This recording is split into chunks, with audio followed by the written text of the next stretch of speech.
Aloha, ladies and gentlemen. Welcome. My name is Sprinklebeard. Today we're doing Evaluate the Epic on the Spitfire Fiend, Scorch. As you can hear, he is excited for this review, as am I. Scorch to me is one of the coolest looking champions in the game. I absolutely love what his kit does, although it is a little bit on the basic side. He's just a really cool champion, so let's get into him. So Scorch is infernal. He's also a fighter, so that means he's a ground unit. But he's also magic damage, and apparently we're going to have to deal with this screeching the whole time. I will try to make this quick. But he is an AoE magic fighter. So as we can see for his range, he does have extended range, which is very, very nice for what he does. So let's go ahead and get into his details. So as a ground unit, he has decent HP. He only has like okay attack. However, again though, he is an AoE fighter. So they kind of need to make sure that his attack is in check. And this lower attack stat it's not a big deal. It also depends on who you compare it to. Like if we compare it to like Wrath and stuff, they have like 4,500. However, Wrath isn't like technically supposed to be AoE, although Wrath ends up doing everything. His attack interval is 2.5 seconds, so it's a little bit faster than normal. And then his rage regen is also a little bit on the slower side, but that's not really an issue for him. Skills, let's get into his kit. So, first off, his basic attack is AoE damage to multiple enemies 3 times. Each time dealing 85% magic damage. This is a very good skill. It does scale up to 95%. This is something that I see him most often in the AoE arenas, and he ends up doing plenty of work in there. With his cost of 19, he is a little bit on the high side. However, he's very reliable for hitting those 3 units consistently. So it's not one of those things where you feel like he's constantly like missing and whatnot. Next, he has a passive called Burning. Increases attack in battles by 10%, and it scales up to a total of 20%. So that low attack stat that he had, it does get buffed up, by 20%. So it doesn't put him necessarily online with Wrath, but again, you have to remember that he's AoE attacking, hitting a target up to 3 times with that 95% AoE damage. Finally, his ultimate increases attack by 20% for 25 seconds. And this scales up to a total of 50%. And then the skill cost goes down on it. So it goes from 800, which is kind of like in the mid-range where it's a little long, down to 700, which means you can use it pretty frequently with no regrets. Let's get into the awakenings to get him to stop screaming at us. So Awakening 1. Physical damage taken minus 30% during his overheating, which is his ultimate. I do like this a lot, especially like if you get him and you are a newer player. I do want to emphasize that Scorch is a super amazing AoE champion. So him taking less damage is going to feel great. I know the more and more I talk with new players or like people in their first month, including myself, we don't appreciate the fighters. They just feel very gear dependent. However, once you 6-star a fighter, they kind of have the rubber band effect. They go from like feeling kind of weak to, oh wow, this thing is tanking and putting out damage. This feels good. So him having this reduction of physical damage while in his ultimate feels very nice. Plus 200 attack, absolutely love this, especially because of his passive and then his ultimate. I do wish it was higher. I wish it was 300, but it is what it is. Awakening 3. Plus 10% attack for 3 seconds when hitting 2 or more enemies simultaneously.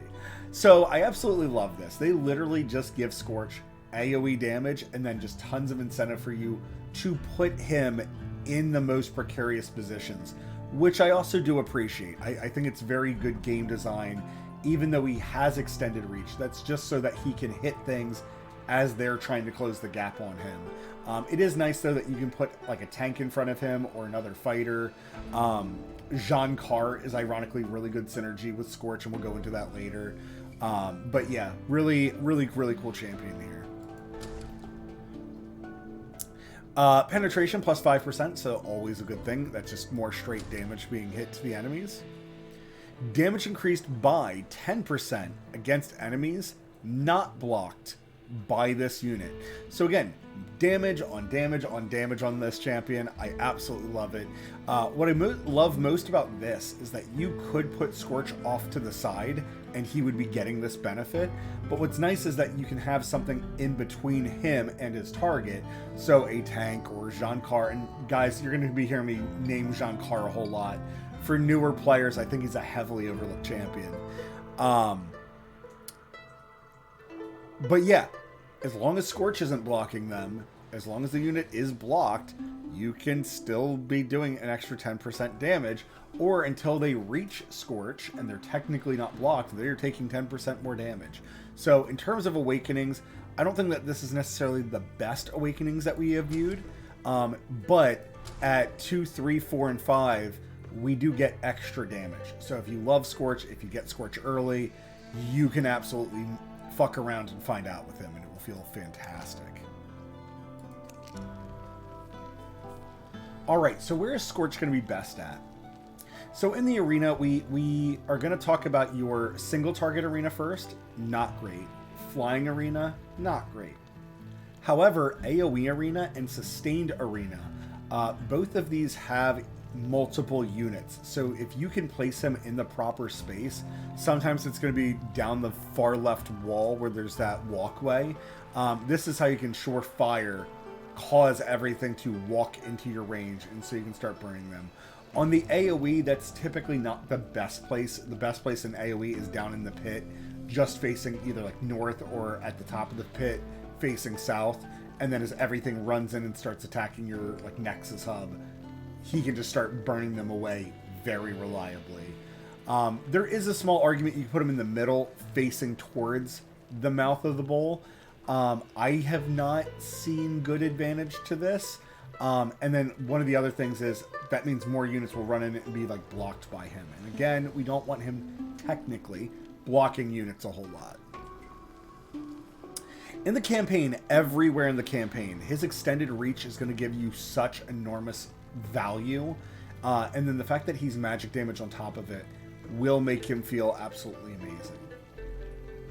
In the Void Rift, there's plenty of times where we need AoE damage or we need magic damage. So him being a fighter that provides this will let us clear out like the skeletons or some of the bigger boys. However, like the bigger boys understand like Scorch is not meant for single target damage. He's meant for crowd clearing. So even though he's very useful in the Void, make sure you're not trying to put him in a position where, oh, he can kill anything. He can't kill anything. He kills AoE. But he can be very, very valuable in the Void for sure. So when it comes to raid, marksman, absolutely not. Only bring him here for experience. In mages, he's absolutely phenomenal. Not only does he guard your crystal, but he will do plenty of damage in the process because everything there is weak to magic damage. Endurance, he's absolutely amazing. In the endurance runs, a lot of things tend to be faster at the very beginning, or they try to swarm you at certain points. So he's absolutely great here. Definitely he wants a healer, but what's nice is you can place him down somewhere, give him a healer, and then later put a defender in front of him to get that maximum value. And in the melee attack, absolutely like supreme here. Him with his extended range, him doing magic damage means he will clear the waves on that, no problem.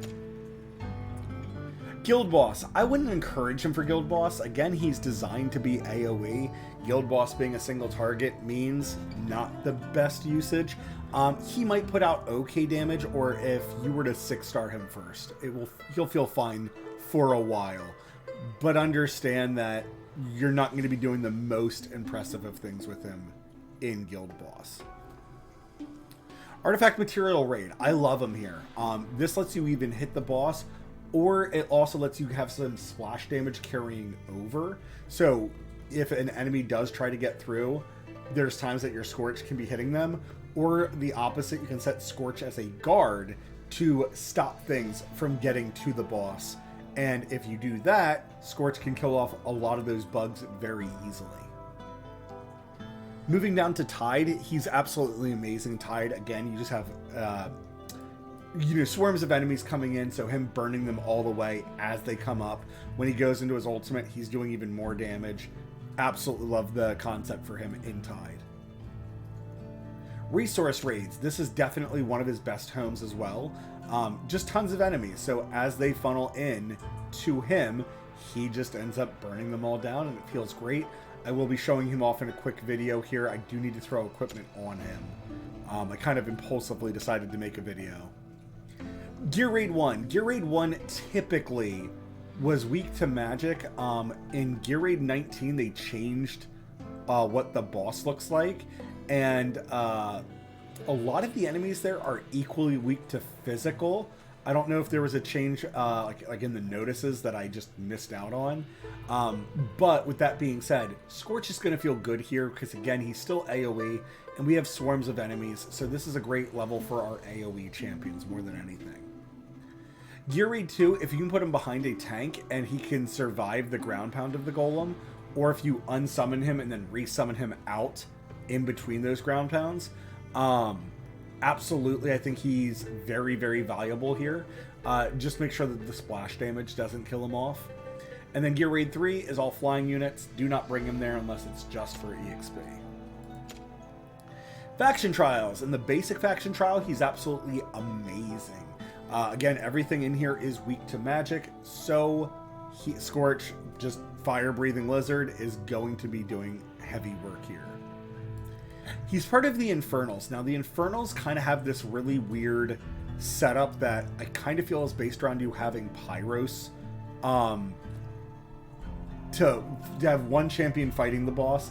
So typically I encourage, like, if you only have epics, Pyros is best for sure. If you don't have Pyros, Azoth is great for fighting the boss.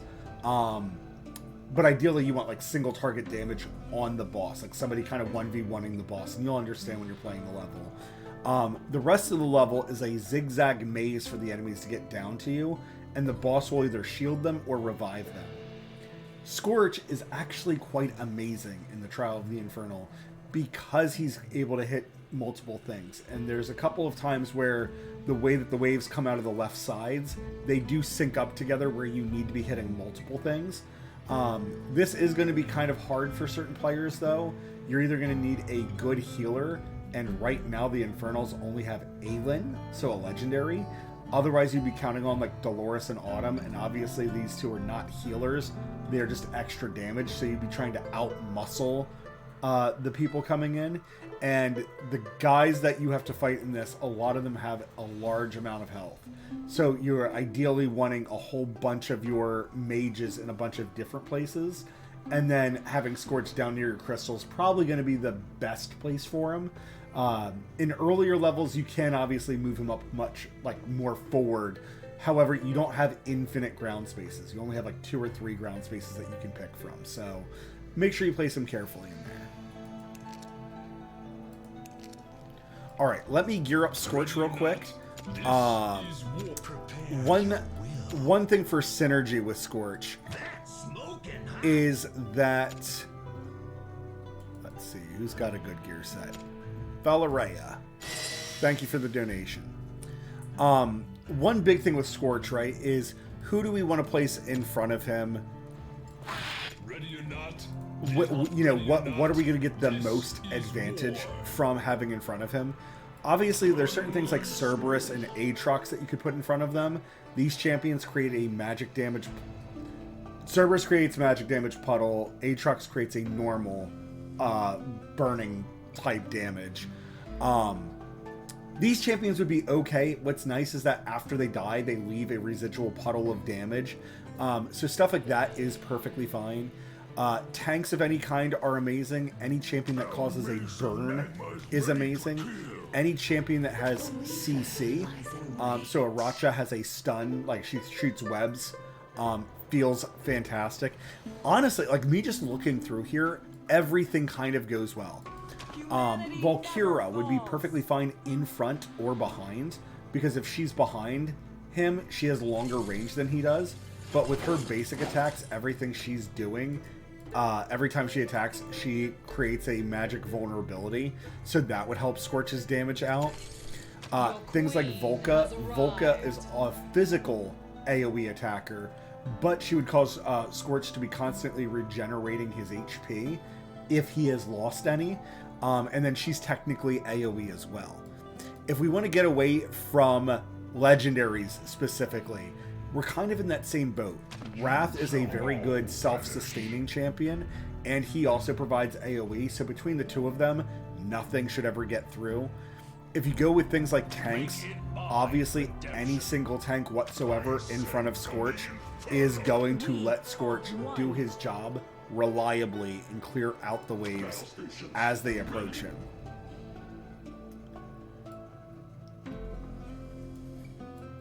Even things like Dallin and Cyrene, if you're using cost regenerating champions, or like Narvi, who's a rare, you have really good synergy with them because you would be protecting them, and they act as a body block so that Scorch isn't blocking things, or Scorch isn't taking damage, because obviously he's taking damage that's not ideal for us. So earlier I mentioned Jean Car, and for anybody wondering why do I keep praising Jean Car over and over and over again, so Jean Car has this awakening skill that when you awaken him one time, enemies affected by curse will also be applied with a magic vulnerability. It's the highest magic vulnerability in the game of 30%. So specifically with things like Jean Car, if Jean Car starts blocking things, and Jean Car is also a magic damage dealing champion, so he benefits from this as well. This means that your champions will be doing their most magical damage that way. If we wanted to say, well, what about like platform champions, right? Like what would be good there? Everybody now gets access to... Sunday, what's going on, babe? Getting down? Ugh. Everybody gets access to certain things like Mary. So Mary can be slowing things down so that Scorch is just doing a lot more damage. And she has similar debuffs in her kit. It's not as strong as Jean Car specifically. However, Mary does provide a slow and both debuffs. And her slow is 75%, which is, to my knowledge, the highest slow that we can put on something in the game. So absolutely amazing there. I can provide certain stuns with her ice crystals. She plants seeds that turn into bombs, and then when an enemy detonates the bomb, they are frozen solid. So again, this just lets your Scorch be going to town on them the entire time. Certain things like Greed, since everybody has access to Greed, Greed either has a slow in his kit or a magic resistance reduction. And this would stack with that magic vulnerability. So if you had Jean Car and Greed and Scorch, you could set up quite the little death square of magic damage taken. There are plenty of other options. Like there's obviously things like Osiren where he has execution damage, and that would work out well that as Scorch is hitting everything, as they get below 50% health, Osiren's damage boosts up. Even your single target champions would be good synergy, because as Scorch is clearing out the little trash mobs, your single target champions could be clearing out the big ones, or things that get, the big guys that get through and aren't easily killed. So things like Nasalt, Azoth, Soleil is even perfectly fine, Novris. It just depends on what champions you have available and what makes the most sense. Alright, so let's go into an EXP raid here real quick, and we can show him off. I understand that I'm going to a lower one, but again, it's just to show off what he's designed to do. I guess let's not be rude to him. We'll go up to 6.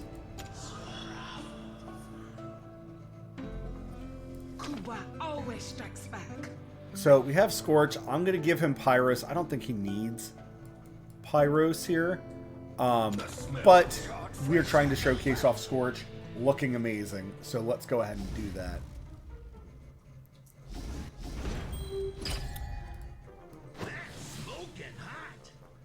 So I love the voice actor for Scorch, and it's so funny and like jarring because so many other magic champions in this game, or so many other lizards in this game, do not have that same voice. But here you can see that it's one breath attack and kind of lasts for 3 seconds, but it's supposed to hit up to 3 enemies during the breath attack.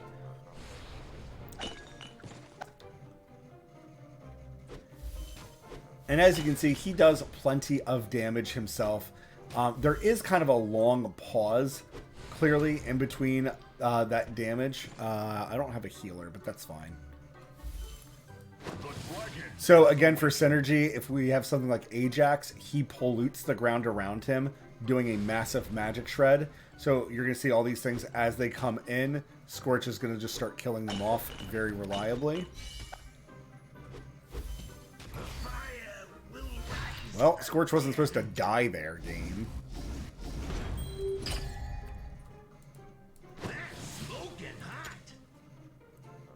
Hold on, guys. I might have goofed up. To be fair as well, Scorch is level 6. Like he's like level 4 or something.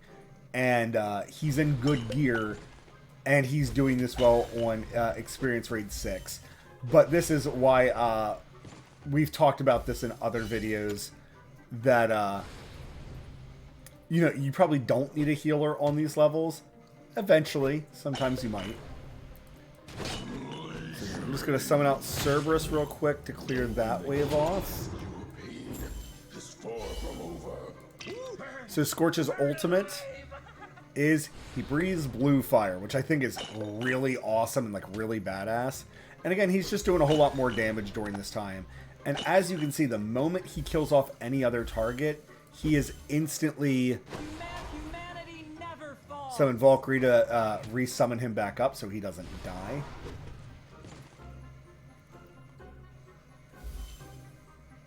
And then we'll... Oh, actually, Valkyrie will apply the vulnerability anyways.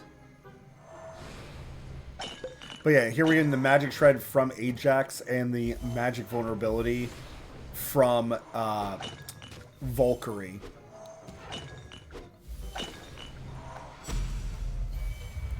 But yeah, that is Ajax for you guys. I hope you enjoy him. I think he's a super awesome champion. I think he looks really cool. I absolutely love that he kind of looks like the thing out of a Nightmare book. It's ironic though, like the Nightmares and the Infernals, they kind of overlap a whole lot because like I would expect him to be a Nightmare, not an Infernal. And admittedly, it's a little weird to me that the Infernals and the Nightmares are so close to one another, but it is what it is. Ladies and gentlemen, if you like this video, go ahead and hit the like and subscribe button. It helps me out a whole bunch. If you want to join us over at twitch.tv/Sprinklebeard, stream every day, Sunday through Wednesday, semi-reliably, until my overtime comes back up. Thank you guys again very much for watching, but of course, until that next time, he said ta-ta.